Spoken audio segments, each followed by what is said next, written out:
there guys. So some people have been asking me how I did my fairing install on the original VW Votex rack. So there's a DIY that I followed on VW Vortex, which is very simple to do, but this is just to run through it quickly, just to understand what they want you to do. So initially we used this fairing here, which is the 871 XT, which as you can see is the 38-inch one. So the 38-inch fairing should give you a fit like that. There is a few problems if you do decide to go for the bigger one. The big problem being that, as you can see here, there's not actually a lot of space between these arms here and the edge of the bracket. So on each side there's about a finger's width. So if you do go for the longer fairing, the furthest mounts, this one here and the one on the fourth over there, would not fit in here. So that would be something to keep in the back of your mind. So what they essentially do is they lose the clamps. So in normal circumstances, Thule would use these little brackets which would clip over the wing bars, or if you have square bars, they give you these adapters which fit in there.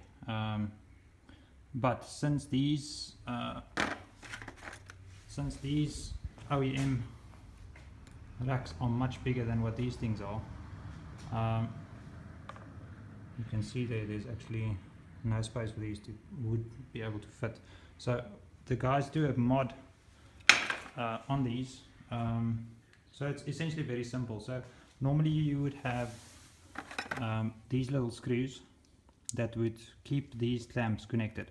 So they would clamp on and they would screw in from the bottom. So all we do is we replace this screw, which is an M6 screw and an M6 nut, and we cut off these little things, as you can see there. I've just sawn this off with a normal hacksaw. So on the illustrations, follow the things. I've done this earlier. So that's normally where you would cut it. So that's what it would normally look like. So we cut it off there, replace that bolt, and then what we also do is on the rack itself, we drill a hole straight through here, and install a wing nut on the bottom. So essentially we've cut that piece off, as you can see there, and we've got a wing nut running, a bolt, an Allen cap bolt running straight through with a wing nut on the bottom. So if I unlift this, you can actually see what we did there. We drill the hole straight through, put an Allen cap screw straight through. So the hole at the top here would be slightly bigger. So this would probably be about a 9 or a 10 mil hole for the head of the cap screw to go through, and the hole at the bottom would only be a 6 mil or 6.5 mil hole for the Allen cap screw to actually go through, but then the head not to pull through all the way. So all we simply do is we push this all the way through and then attach this from the bottom using a wing nut, and you can hold it easily at the top here with an Allen cap or with an Allen key. And that's essentially what we do. So it's a very simple mod to do. It does mean that you can never use this fairing for anything else but this car, unless you decide not to cut these off, which you can actually do.